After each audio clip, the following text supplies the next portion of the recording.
கலராக இருக்கிறதுனால இதை வந்து தங்க அரளி செடி அப்படின்றது கூட சொல்லலாங்க. இது வந்து வீட்டிலோட வாஸ்துக்கு நிறைய பேர் இதை வீட்டுக்கு முன்னாடி வளர்ப்பாங்க. ஸோ இதோட பூ வந்து பார்த்திங்கன்னா மஞ்சள் நிறத்தோட காணப்படக்கூடியது.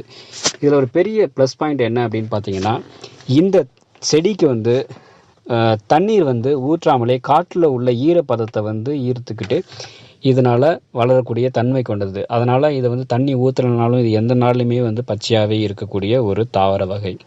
இதை வந்து வீட்டுக்கு நிறைய பேர் பார்த்திங்கன்னா கண் திருஷ்டிக்காக இந்த மரத்தை வந்து வளர்க்குவாங்க. ஸோ இதை வந்து வீட்டில் வளர்க்குறதுனால என்ன ஆகும்னா, நிறைய பேரோட கண் திருஷ்டிகள் வந்து வீட்டில் விழாமல், இப்போ பார்த்திங்கன்னா இப்போ கண் திருஷ்டி பண்ணுறதுக்கு ஒரு பொருள் உதவுன்னா அது பார்த்திங்கன்னா